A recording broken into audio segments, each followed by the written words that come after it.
I'm trying to remember if even maybe before, because my brother was 5 years ahead of me. So any stories about, I hear stories about teachers throwing erasers and throwing chalk and throwing tantrums and stuff. And there were teachers who would have nervous breakdowns, but then they would get they would disappear, because they did something physical. That locked, if you made her mad, she was kind of on and off medication, and if she was off her medication, she would just lock kids in a cabinet. And that was her punishment. And then she got fired for that, of course. We found out about that. But sometimes she would go Mr. Davis, get out of here. You've disrupted the class too many times. You go run around the school. Now, our school was enormous. It would take you the rest of the day. So I just went to my car and went home. So then we found that out, so we would just try to piss her off, and she would go take a lap. And then we would just go to, Der Wiener Schnitzel. I almost died at a Der Wiener Schnitzel at lunch, by the way. The guy was taking a bite of a corn dog, and my friend John, while I was taking a bite of his corn dog, he just thought it'd be funny if he gave me more than I wanted, and he shoved the entire corn dog down my mouth. But before I knew it was happening, I had bitten the corn dog off. Now I've got an entire corn dog in my throat, and it's not going to come back out. There's no way to get a handle on the corn dog with your mouth, and I'm just going, I'm dying here. And then everybody looked at me and realized that I was dying, and everybody froze. And so then one big strong friend of mine we called Bam Bam, he just came up and picked me upside down, shook me by my ankle. Oh, but I digress. I do remember thinking in that moment of crisis when I thought, okay, I can't breathe. It's been a while now. I need to start breathing soon. There's nothing I can do to help this thing out. It will not go down. It's not going to come out.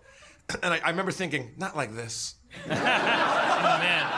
Well, did you notice, so everybody in this room probably has had, a choking incident where you actually, you kind of, it triggers this very specific response in your brain. You feel like this could be it.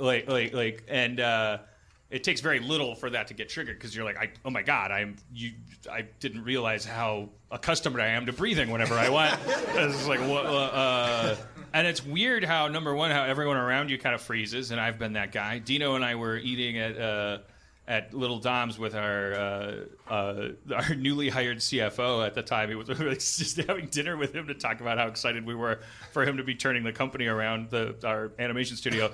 And he's like, yeah, and it's going to be great. And he's eating this, hanger steak, and he's just like, yeah, I'm really excited about it, and I can't wait to get some health plans for the staffers. And I'm like, yeah, and morale could be higher over at the animation thing. We could get gotta fix that air conditioning. He's like, yeah, I really want to.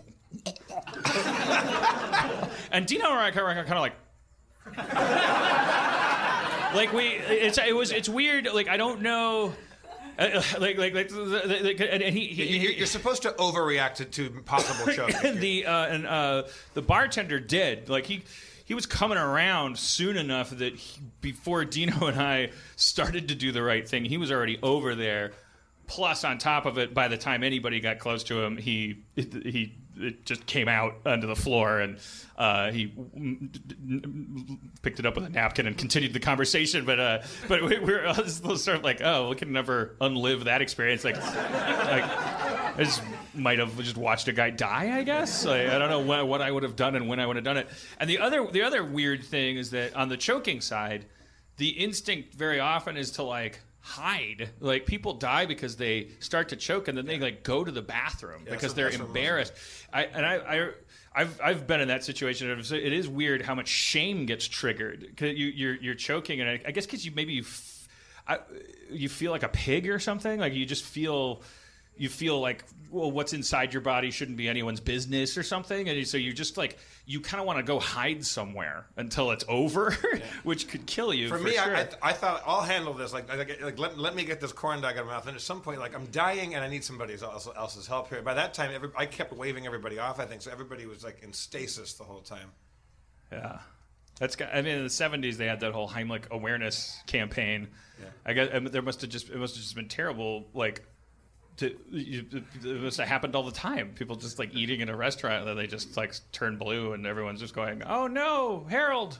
And then just watch them die. I always thought that would be if I don't have tattoos and I don't want any, but CPR diagram and Heimlich maneuver diagram. So if you're choking, just rip open your shirt, You know, Oh, on the your trick, tattooed on you. there's a trick for the CPR, because you know you do chest compressions, right? But you got to do it like a special rhythm. The rhythm is the beat of the song "Staying Alive," the disco song. So when do you compress? You go pump. You go pump. ha, staying alive, staying alive. You don't stop for the thing. No, to the beat, you know, Yeah. ha, staying alive. You just keep pumping. But Yeah. couldn't that also be, I want to fuck you like an animal? I want to... Just hear those sleigh bells jingling. I guess they picked one that says "staying alive." It's also a Right. morale booster. Yeah.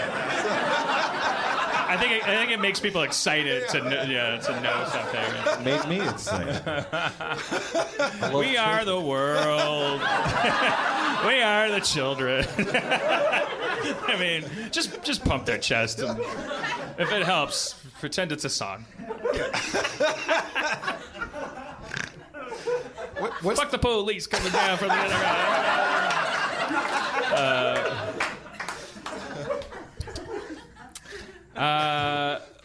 Will you know my name if I see you in heaven?